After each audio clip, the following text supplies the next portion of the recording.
I think the first thing I need to do is set a framework for you, because many of you now, if you start getting interested in Nicaragua, are going to start reading things, many things produced on the left, which kind of pick up in Nicaragua what's going on now. They pick up from 1979 and from the revolution, and they leave out 17 years in between, and so it becomes almost incomprehensible to people to understand what is happening now.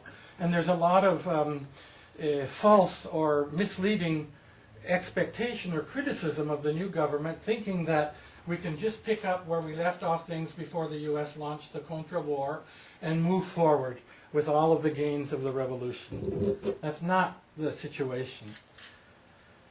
The framework of one in the last 17 to 20 years, or if we take it, let's take it from when the war against Nicaragua was begun by the United States in 1982-83. From that point forward, not just all of Latin America was going downhill in the so-called lost generation of the 80s and neoliberalism and so on, but Nicaragua began to go downhill.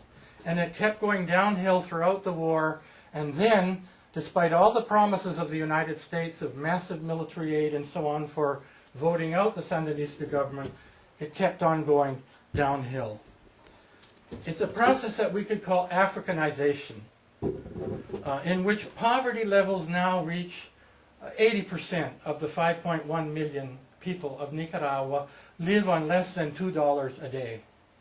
Half of those people or more live on less than $1 a day.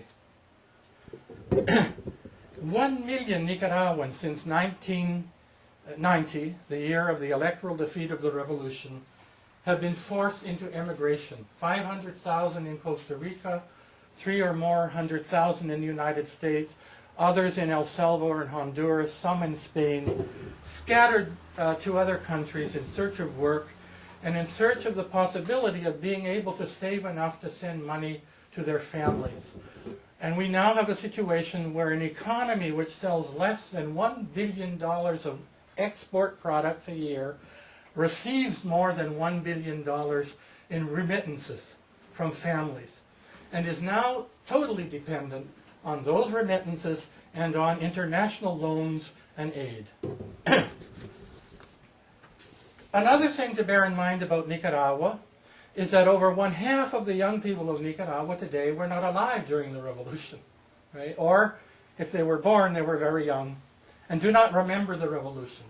And so their point of reference is this entire experience since 1990 and the continued downhill slide into misery and poverty, but also a cultural invasion in which U.S. society, U.S. television, U.S. goals, U.S. lifestyles and so on are fed into the youth through the mass media, through movies, through the church, and so on, in which the young people want that.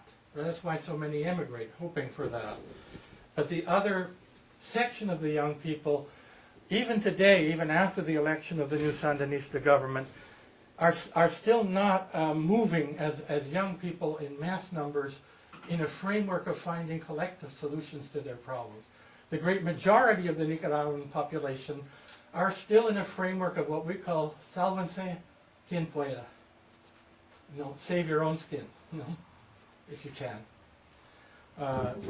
Keep that in mind when you think about my description of what has been able to be done in the last 6 months and what we have yet to get to. A rapid sketch of history.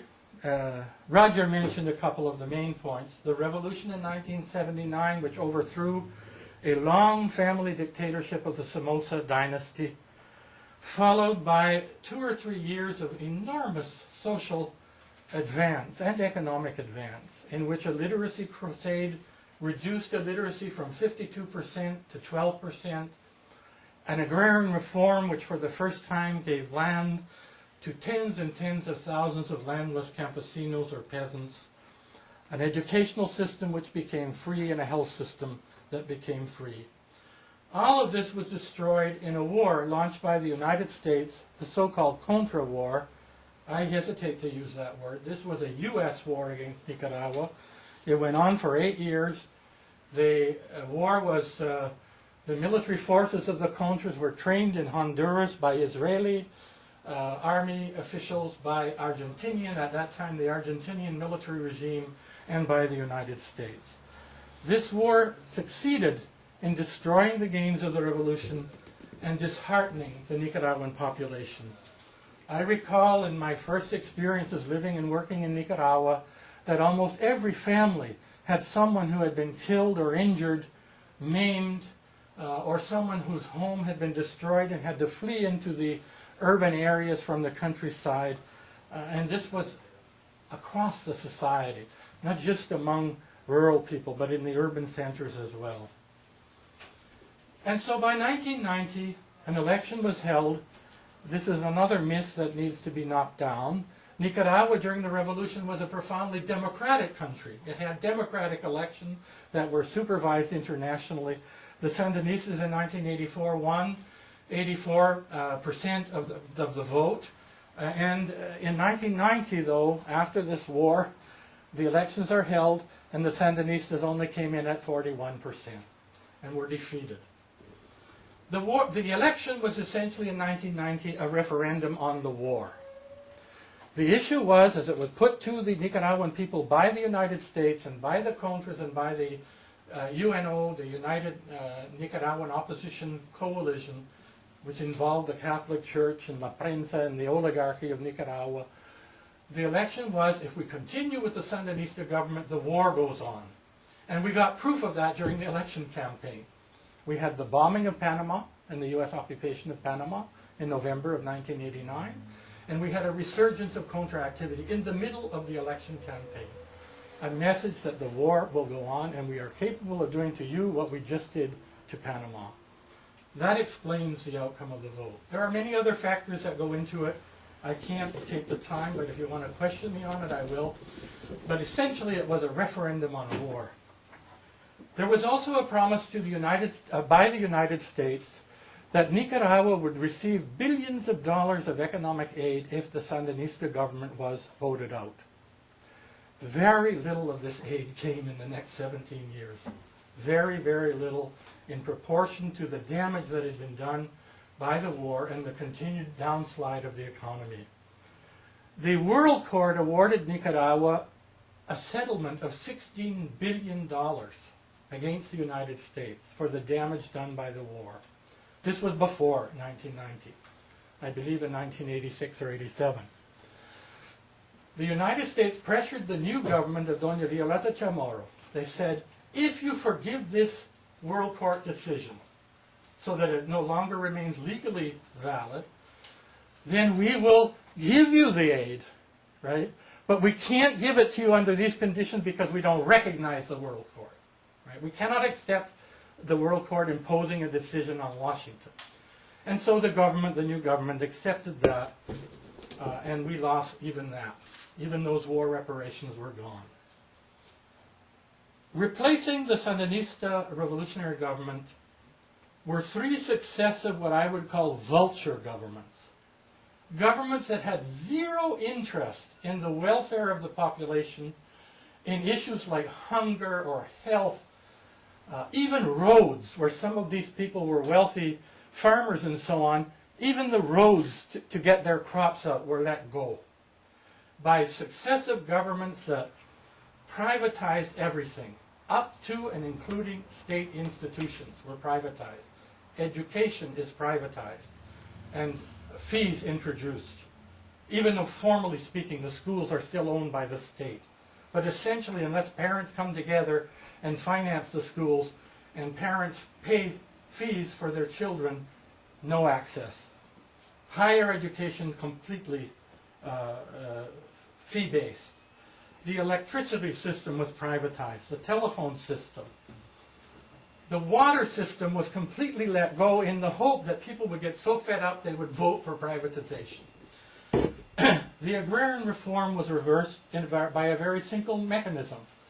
Deny farmers credits. Because the farmers couldn't produce land titles. Or if they could, they didn't have enough value in their land to warrant a loan that would allow them to buy seeds or pay an agronomist to advise them or pay a trucking company to get their crops to market or something like that. Small farming cannot function without credit. This policy of denying credit to the beneficiaries of the agrarian reform smashed the agrarian reform. There was, during this period, a massive transfer of wealth from the poor to the rich. And so you get the most astonishing picture if you visit Nicaragua. Somebody who left Nicaragua, say, in 1988 or 1989, and would come back today and only visit some of the major cities, and they, go by vehicle from the airport to a first-class hotel, they would think that Nicaragua would become a first world country. Nicaragua, the cities, on their superficial cosmetic level, appears to have had massive investment and be doing very well. There are banks, there are gasoline stations, there are new hotels all over the place and so on. There's lots of drug money coming in from Colombia. So you have the appearance of economic growth. But when you translate that into what's happening in the population, it's all the other way. With still, for example, an unemployment level ranging somewhere around 50 to 60%. And underemployment, that is the informal sector, and people inventing ways to make a living are the majority of the workforce of the country today. The most graphic example of the vulture and pirate nature of these three successive pro-U.S. administrations is that they allowed the electricity system to simply collapse. We now have 12-hour power cuts every day. In some neighborhoods less. You cannot run a modern economy. You cannot develop industry. You can't even educate people without electricity in this world. And this whole problem was ignored after the privatization and is now on the plate of the new government. What really happened in 1990, and this happened internationally, was a colossal defeat for the revolution and for the left in Nicaragua and for the nationalist movement. Recall that it happened in coinciding with other colossal defeats in the world struggle, including the collapse of the Soviet Union and the Stalinist system in Eastern Europe, including a veering of China away from the course of its revolution towards capitalist solutions in China, and so on. And this impacted on the left in Nicaragua and the Frente Sandinista. The leadership, the main leadership of the National Director, the National Assembly of the Frente Sandinista, I'm talking here maybe about 1,000 of the leading cadres who had led the revolution, who had led the military defense of the country and the reconstruction. The generalized conclusion, with very rare examples, was that what really the defeat means is that the whole project was unviable to start with. That it wasn't possible to make a revolution in a small country and avoid it being crushed by the United States, or avoid it being encircled and starved by the United States. And therefore, if that is true, then the most you can do is accept your status in the world market, your semi-colonial status, and try to bargain for a better deal, like a better free trade agreement with the United States, right? Or try to convince your local capitalist oligarchs that they should pay more taxes so that we can fund education and health. Or that we really, should have a government which, in balancing its budget and so on, budgets, leans, not goes all the way or half the way, just leans a little bit for social expenditures. All of which, of course, is forbidden by the IMF during this period and looked down upon with severe reprisal by the United States. But the left accepted that really we had been defeated, and maybe 50, 100 years from now, socialism might become possible in Latin America. It's important to know that when we come to talk about what the Frente Sandinista are doing now. Um, the entire left retreated into this neoliberal reform framework, including the leadership of the Frente Sandinista. But one thing that did not happen to the Frente Sandinista and its leadership that happened to the rest of the left, including split-offs from the Frente Sandinista, the Frente Sandinista never gave up its anti-imperialist core, its basic outlook, that the fundamental problem in Latin America is imperialism, U.S. domination, and so on, and the IMF neoliberal program for Latin America. That was never given up, and it is now a big factor in politics since the election of the Frente Sandinista. On the right in Nicaragua, these 17 years also produced problems. As the country became more and more of a basket case, the right-wing parties began to break up and split because they came up with different answers and different kinds of proposals. One, to try and stay in power, win the elections and so on. But even on the right, and even among wealthy classes, there are many people who are concerned about, they see their country going to hell. And they try to figure out ways to assuage the problem. And so we had in 2006, a major series of splits on the right, most importantly a split in the Liberal Party, which had dominated the country.